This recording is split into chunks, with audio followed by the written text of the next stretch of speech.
Yasmin Julmus joins us live in the studio breaking down those claims. Yasmin? Jade, it'll soon be 1 year since 26-year-old Florida Highway Patrol Trooper Zachary Fink was killed while chasing a reckless driver on I-95 in St. Lucie County. During the pursuit, a semi-trailer collided with Fink's patrol car, killing the truck driver, Arsenio Mas, as well. Last week, we reported that the Mas family is suing both Florida Highway Patrol and Trooper Fink's estate.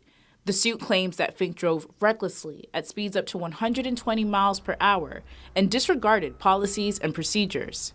Today, Fink's father, Robert Fink, who's a truck driver himself, is responding to the lawsuit. It's assault and an open wound because my job takes me by the crash site multiple times a day. So I kind of relive that pretty much multiple times a day. Fink's attorney is also firing back at the suit, saying that Mas was at fault for the crash. The law is very clear in Florida. When an emergency vehicle is approaching, the law says that you have to pull over and you have to stop in order to allow them to do their job.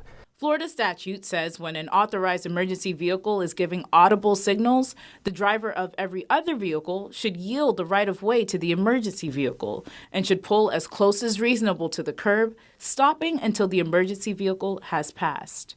The crash report says Mas moved into the inside lane when he saw the lights from Fink's patrol car. The suspect, who was fleeing from Fink, made a U-turn and drove northbound in the southbound lanes, and Fink followed. Mas's semi-trailer struck Fink's patrol car, pushing it into a guardrail.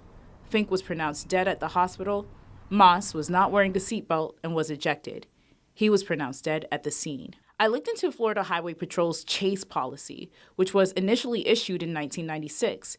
It was revised on March 19th of last year, just a few weeks after Fink's death. Two of the procedures listed for pursuits say, quote, members may drive on the wrong side of the roadway, in the wrong direction, or on the shoulder for the purpose of immobilizing an immediate threat to the public. It also says that members should avoid contributing to the danger that has already been created by the fleeing violator or other hazardous situations when in emergency response. Fink's lawyer says his next move in the courtroom is to dismiss Mas's family's complaint. If the court allows the case to proceed forward, I intend to make a counterclaim against Mr. Mas's estate for killing Trooper Fink. Last week, Mas's daughter told us she's, quote, not proud of filing a lawsuit, but that it'll help to achieve the things that he wanted for the family.